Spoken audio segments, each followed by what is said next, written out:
Welcome, Mindful Performers. Cecil Buchanan here, wanting to share with you my experience at the Toronto Advanced Workshop with Dr. Joe Dispenza. I was selected as team lead for the activity. Now, the activity is designed to push people past their comfort zone, to push us as individuals past the point we would normally go, where we really need to use the meditation and the work and the mindset that we are studying to regulate our state and stay in coherence as we push through fear or push through the unknown. Because so often, if not always, on the other side of the unknown is freedom or bliss or abundance or whatever. The universe will take care of you if you trust in that unknown.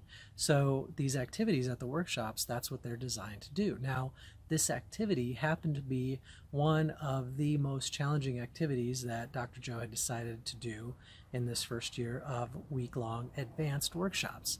We rappelled off the side of the Weston Harbor Castle Hotel. Now, that's a 34, 36-story hotel. We rappelled 300 feet down to the 5th story. Now, I'd never rappelled before, let alone rappelled off a building, a sky. It feels like a skyscraper. I mean, it's, 36 stories tall. And I can tell you that my jaw dropped when I first heard about this challenge. I thought Dr. Joe was pulling our leg, and I thought, oh my gosh, this is going to be amazing, but I have no idea what's in store. The last time I was a team lead at an event, I had a team of 50 people. I sat in the workshop the whole day.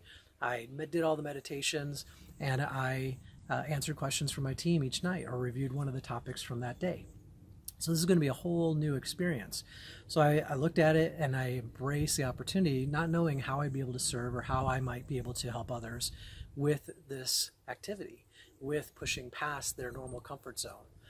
So the first day, myself and Sue Lundquist, Cassidy Walker, we were team leads for the rappelling activity.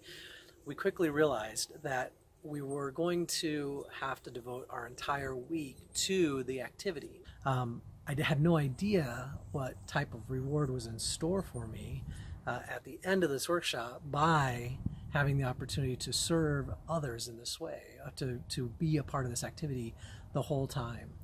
And we had 1,060 participants registered for the event. 909 waivers were submitted. Now, did all 909 go over the edge? No. Some went, some got harnessed, some may not have come back, some may have gone up to the roof, looked out, and said, that's it for me. That was their edge. Some may have gone to the edge, stood on it, and said, okay, I'm done, I'm good. And some went over the edge and rappelled 300 feet down to the 5th floor. And every day that we did that, I had the opportunity to meet each group after they got harnessed up and trained, and I would share with them my experience as I went over the edge. And it was a simple story about the fear that I was feeling of how in the world I was going to go from standing on that edge to actually rappelling down the side of the building. In my mind, I could not wrap my head around how that was going to work.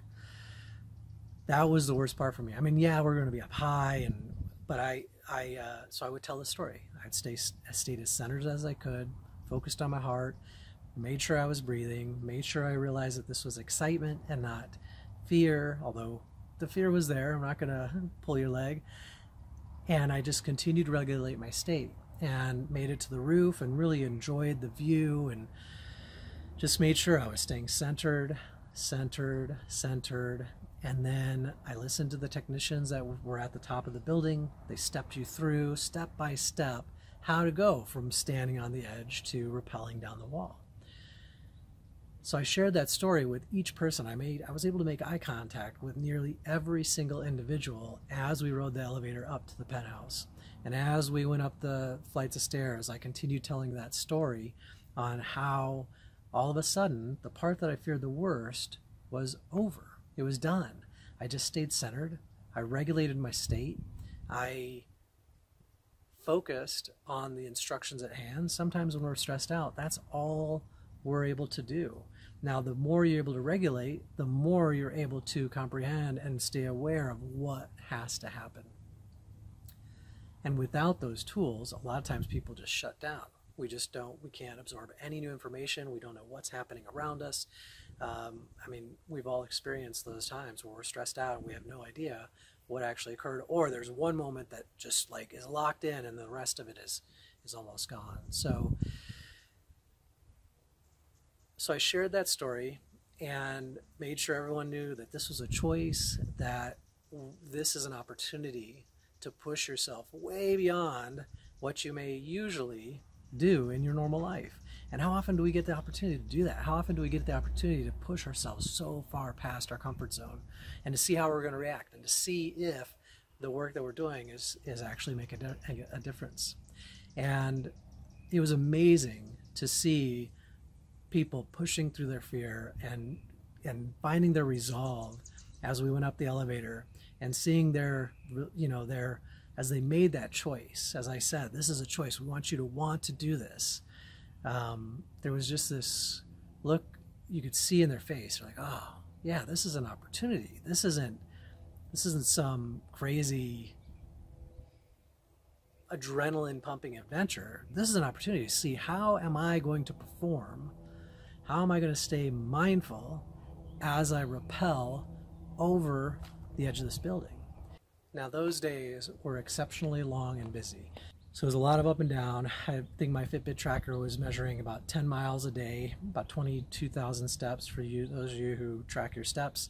And I was so focused on this greater purpose of making sure that everyone had the opportunity to have this experience, to push themselves, that it was enjoyable. We had so much fun. The entire team, the team leads from the trust fall, the team leads for the rappelling, we just made it a blast. And yeah, there were times we were maybe impatient or tired, or but that was rare. Most of the time we were having a blast, having a great time, and keeping it lively and pumped up, and making sure that we were cheering on the participants that hadn't had this experience yet.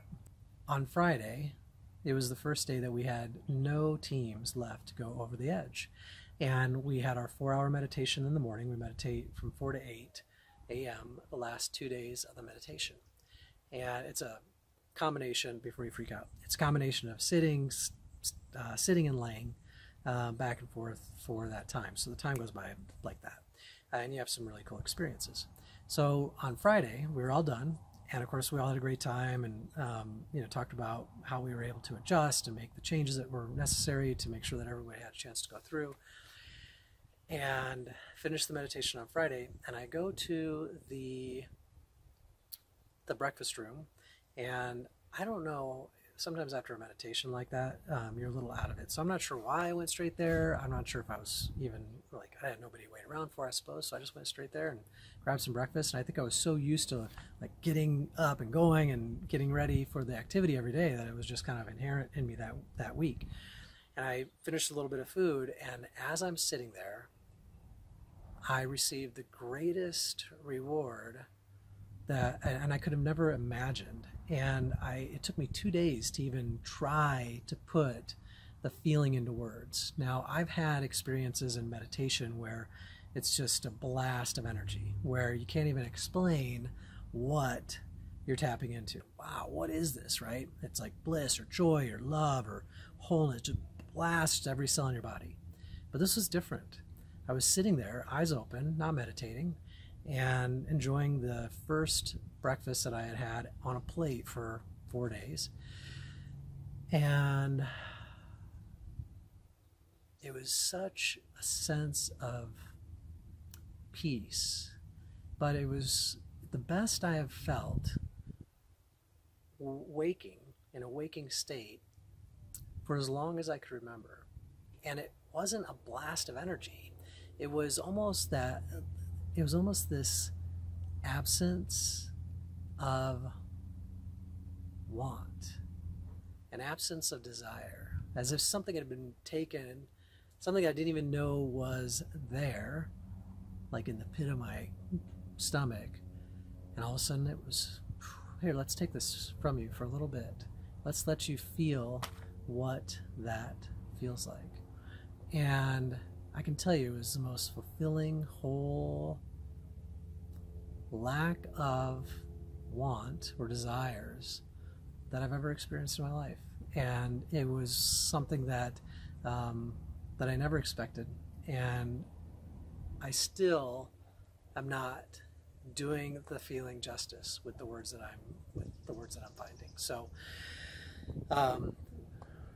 the reason I wanted to share this story with you is because I want to encourage you to find ways to connect with community of like-minded individuals for something that you believe in, for a purpose that you can serve selflessly.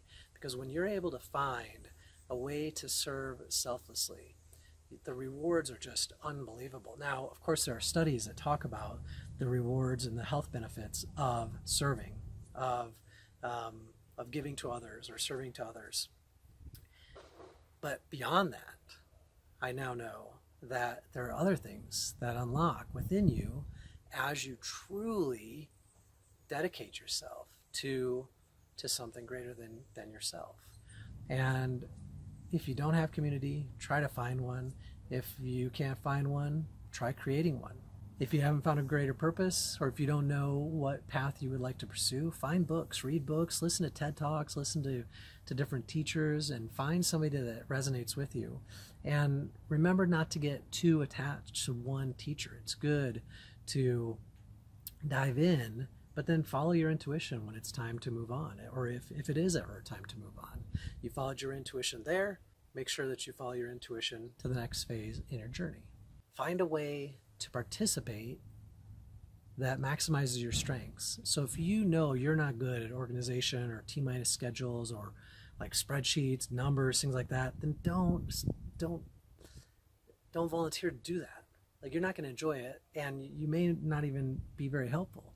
But if you enjoy speaking publicly or cheering on people or whatever the case may be, then you would want to donate in that type of capacity. Thank you so much for watching this video. I hope this was beneficial. If you enjoyed the video, click like and share.